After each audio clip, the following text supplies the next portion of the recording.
De retour parmi vous pour vous parler d'une nouvelle qui vient de tomber il y a peu concernant l'octroi d'1,4 milliard de livres égyptiennes de la part du ministère de la Planification en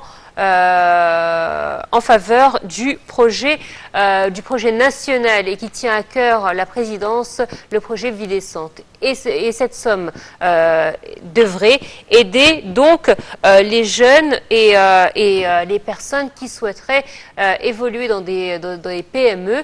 Et justement, nous a rejoint par téléphone Dr Raouf Ghaffar, expert en économie, pour nous en parler. Bonjour. Bonjour. Alors c'est vrai que on voit depuis quelque temps le projet Vie décente prendre forme à tel point qu'il fait écho à l'international, pas uniquement au niveau national, même à l'international. Les organisations mondiales saluent et félicitent cette initiative de la part du président Abdel Fattah el-Sisi qui a amélioré la vie de beaucoup de citoyens égyptiens. D'ailleurs, le président l'a rappelé hier encore lorsqu'il traitait de la journée mondiale des droits de l'homme que le premier droit d'un être humain, c'est d'avoir une vie digne. C'est pour ça que cette initiative, d'ailleurs, a pris ce nom-là, car c'est la base de tout. Et c'est vrai que les PME, on l'a vu au cours des dernières années, sont un moyen pour les gens de sortir de leurs difficultés et de la pauvreté, n'est-ce pas? Oui. En premier lieu, cette initiative est considérée comme la plus grande initiative dans le monde entier. Nous parlons de 800 milliards de livres qui doivent être dépensés sur 3 ans, ce qui rend cette initiative vraiment d'une magnitude colossale. Ça va développer plus de 4500, exactement 4600 et quelques villages. Ça va transformer ces villages en communautés durables, c'est-à-dire avec le niveau de ces villages va être amélioré sur tous les points de vue. Point de vue santé, point de vue éducation, point de vue disons, entraîner les jeunes gens,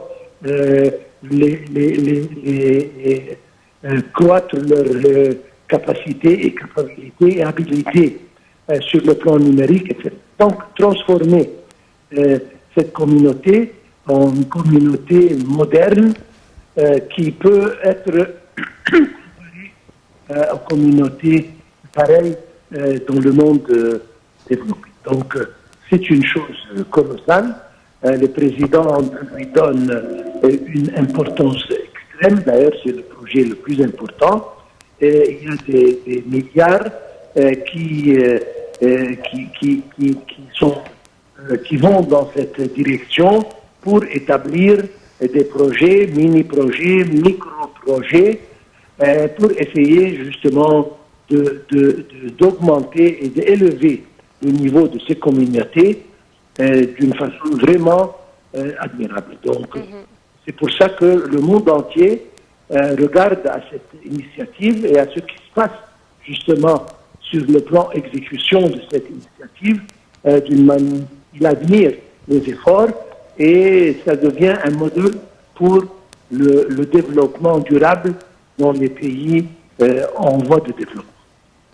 Et c'est vrai que les PME en Égypte sont un bon marché puisque l'Égypte a l'avantage d'avoir gardé les petits métiers qui ont peut-être disparu en Europe, c'est-à-dire qu'on a encore les ateliers de menuiserie, on a des ateliers de mécanique, bref, on a beaucoup de métiers qui existent encore en Égypte et qui fait partie du gagne-pain de l'ouvrier de base.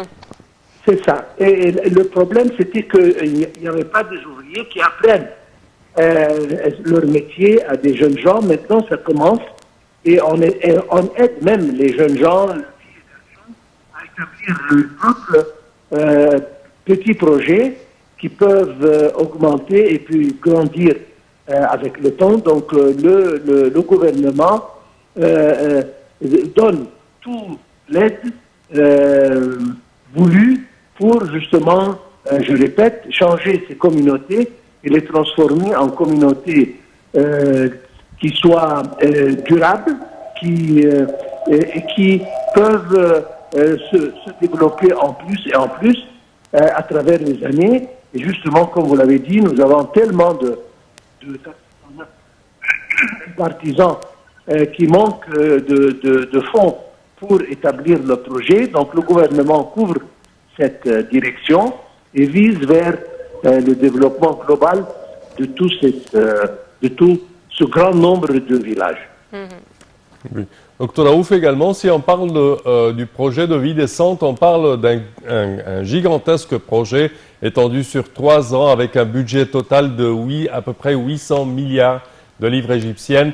On parle de plusieurs domaines de ce grand projet, la modernisation du village égyptien également, moderniser les services offerts aux citoyens et plein d'autres grands projets qui sont entrepris. Alors, ce projet de financement des PME constitue, je dirais, une branche de vie décente.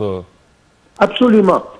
C'est-à-dire, comme vous l'avez dit, vous parlez d'un budget vraiment colossal, je dirais.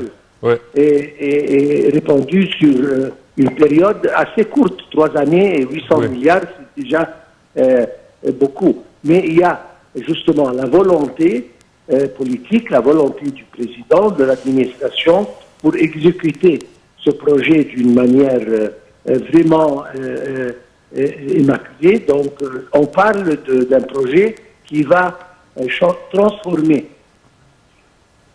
en quelque chose de complètement différent, une Égypte moderne, comme je viens de dire, qui peut être comparée à n'importe quel pays développé dans tout le monde. Et je vois que c'est un projet, d'ailleurs, je viens de dire, qui est considéré la plus grande initiative qui existe maintenant dans tout le monde. Et j'espère bien que, d'ailleurs, je suis sûr que ça va s'implémenter d'une manière très juste et très exacte. Et d'ici quelques années, nous allons voir une nouvelle Égypte totalement. C'est sûr. Moi, ce que j'ai aimé aussi, c'est que dans le projet de vie décente, vous étiez en train de parler de modernité, le fait de moderniser un petit peu le pays. Mais c'est vrai que avec l'exemple qu'on a pu voir en Haute-Égypte, où le projet a déjà pris forme, ils ont effectivement modernisé, mais avec l'architecture de base. C'est-à-dire qu'ils ne sont pas venus,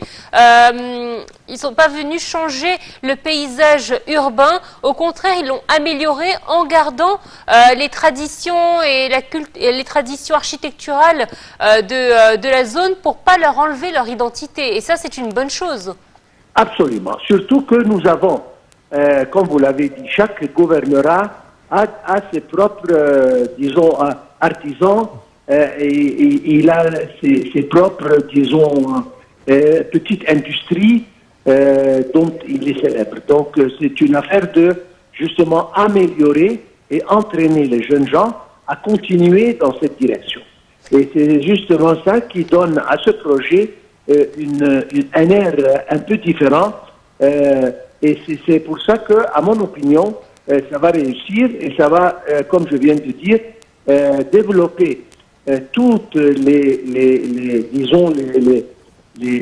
talents qui existent, les arts qui existent, l'héritage qui est là, de façon à ce que, comme je dis, on se développe pour le mieux, tout en gardant, comme vous l'avez dit, l'environnement et l'identité des endroits qui sont développés.